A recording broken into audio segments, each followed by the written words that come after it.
out here at Auto City for the first test day after fixing the lifters in this thing.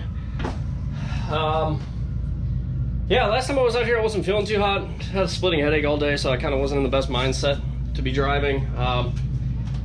So today, hopefully we're gonna give it a little bit more of a shakedown. I'm gonna see what I can do to conserve tires a little bit better. So I'm gonna try a couple different tire pressure settings, just how aggressively I drive the car, and see if we can make the tires last a little bit longer, because I have, I think, 20 tires left, and that's gotta last me quite a while because of the big tire shortage going on right now. So, gonna go out, do a rip real quick, see how it does.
So the first issue that I've noticed is this cap right here is leaking. So we do have a little bit of a coolant leak. That's something I've been trying to address for a while now. I just can't seem to find a way to make that seal very well. So I might actually end up welding like a 16 AN bung on it and using like a nice wrench cap for it, because that cap is not sealing too well. And yeah, I'm just gonna do what I can to seal it back up. So I'm gonna go in here and see if maybe got some RTV or something to throw on the threads. Yeah, I got some right here. So maybe I'll let that cool down for a bit, get the cap off, RTV it up, and see if it holds pressure.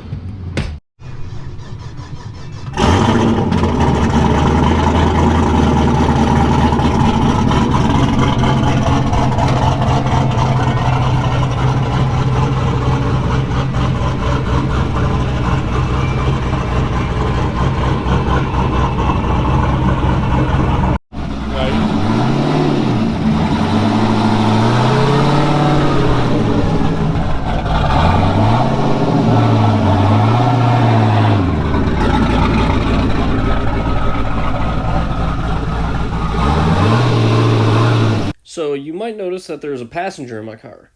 So not only is this the first person I've ever given a ride along to, but the person I'm giving a ride along to has never been in a drift car before. So this is either going to make them love drifting or ruin it for them for the rest of their lives.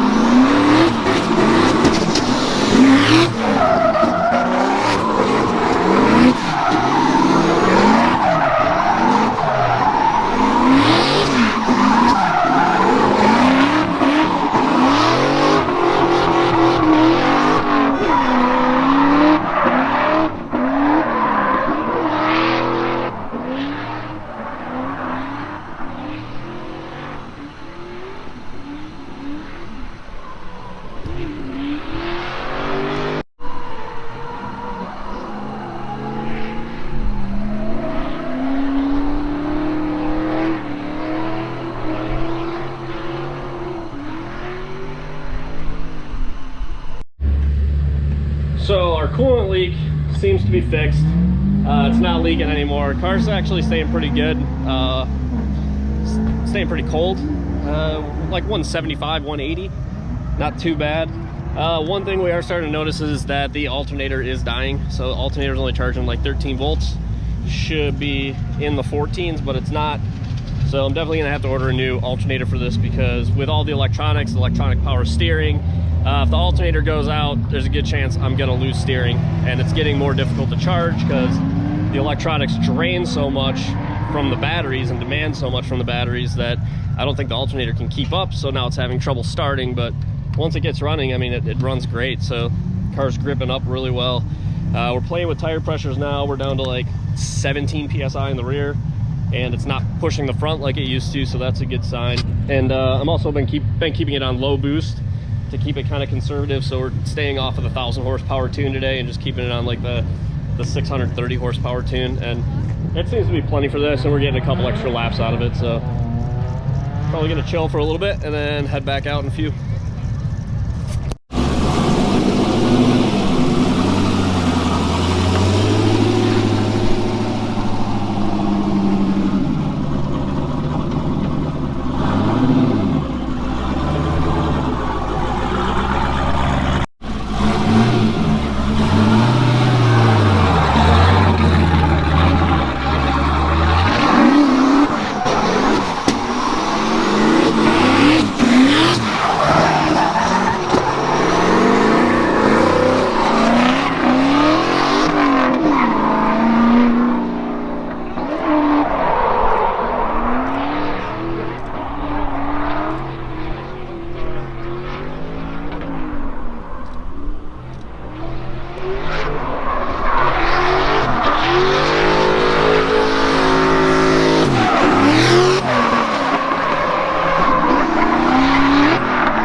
So, last two runs seem to go good. I've been running the car on low boost all day.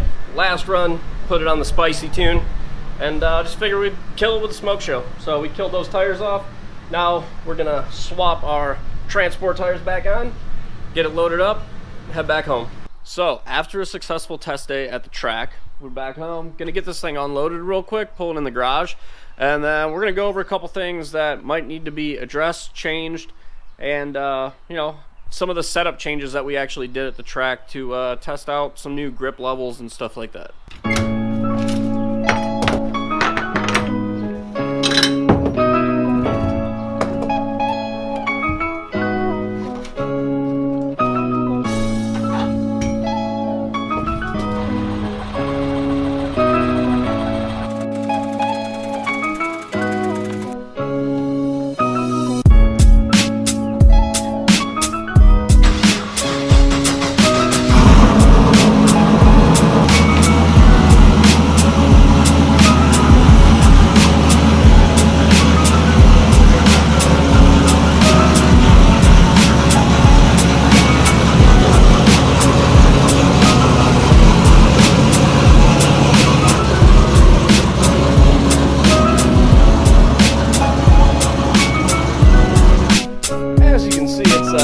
pretty tight fit getting out of there.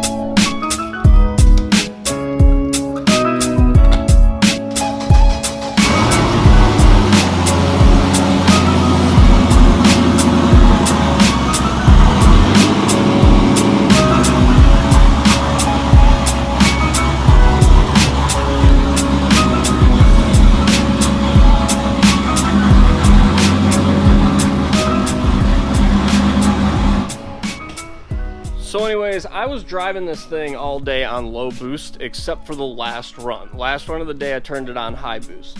And I tend to tell people normally like 650 horsepower, 1,000 horsepower when you're drifting. You can't really tell that much of a difference. So that was a fucking lie. Yeah, it's a big difference. Like, it's super noticeable, actually. The straight line acceleration, definitely. You got to use a lot more left foot braking if you want to stay in it and not shoot out too fast. So yeah, it's a big difference. As for tire pressures, what we were running for tire pressures. So normally when I first started driving this car, we were having grip issues in the front, and if we put the tire pressure below 30 psi, it would push and understeer in the front. So we switched over to these 100 treadwear Accelera tires right here, and they seem to have really good grip up front. They don't have like the heat marbling. I mean, there's a little bit on it, but I wouldn't say they're like as good as an NT05 or anything like that, but they do work good, and I don't hate them. I like them. That did allow us to drop tire pressures down to way below 30 psi. So we started running them down to 20, 18, ran them all the way down as low as 14 psi, I think. And this is what was happening when we were down to like 13, 14 psi. As you can see, it was just wearing down the outside of the tires and not in the center anymore, which makes sense because they're flat tires. That happens when you underinflate them. It gave us a little bit more grip, but they also didn't wear very nice. Some of them actually corded out on the sides, and I think one of the issues with that is these Kendas like have almost no sidewall support, so they're super mushy. Realistically, I should be running like at least a 285/40 on this. You know, like a 305/40 would probably be ideal, but I don't have 305/40 tire money. Back when I was buying these in bulk, I was getting them for like $85 a piece, so buying these was reasonable, but $200 a tire is $250 a tire is not gonna happen. We might be able to find some of these in a 285, these Acceleras. They have a nice stiff sidewall on them, so I'd like to try those out in the rear and see how they do. But I think a little bit of a thicker profile is in need here. Now, as for the car and setup on the car, changes we did, I played around with the shocks a little bit throughout the day, and I always just found myself going back. So I'd loosen up the back a little bit, and then I would tighten it back up to where it was. I'd tighten it up a little bit, and then I'd loosen it back up to where it was. I did the same thing in the front. The fronts are only one-way adjustable, unfortunately, so I could either tighten or loosen, but the front wasn't as noticeable as the rear. I mean, these rears are, I think there's 12 adjustments on compression, 12 adjustments on rebound, and each adjustment, you can feel each adjustment. With the front coilovers, I think there are like 32 clicks on them, so you have to go a few on each direction to actually start feeling a difference. But with this car as gripped up as it is in the rear, it's kind of hard for me to play with front shock stuff and get that all dialed in.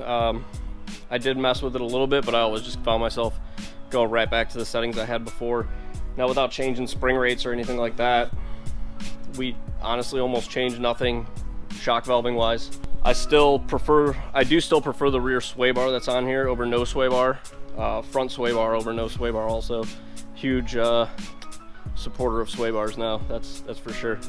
Other than that, mechanically, the car is still running and operating phenomenal. I mean, aside from the lifters, which didn't even technically fail, they were just starting to get noisy because they were the AC Delco lifters, but other than that, this thing's just been stupid reliable. Stays really nice and cool, doesn't overheat. Like, it's nice to just be able to get in this thing and drive it. So I do see a lot of people online say like, oh, the more power you make, the more problems you're gonna have. You're gonna be working on your car, you're gonna be breaking stuff all the time.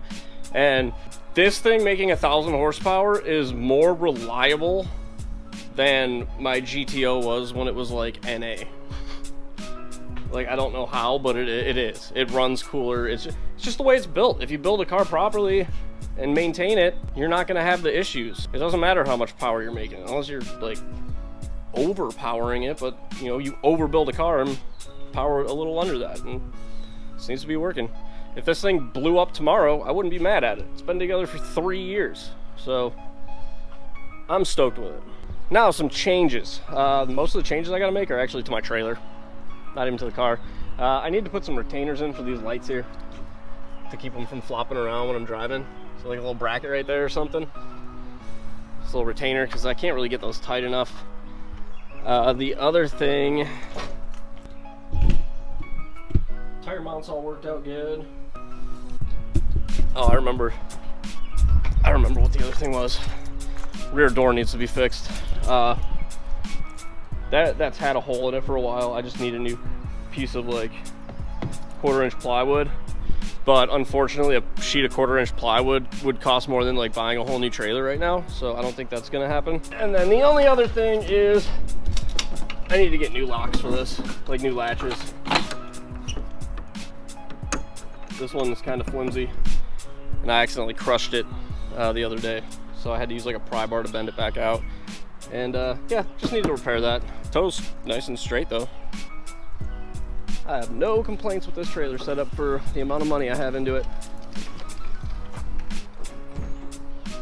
Alright you guys, so that's going to be it for this one. So like the video if you liked it, subscribe to the channel if you're new, follow the builds along, and until the next one, I'll catch you guys later.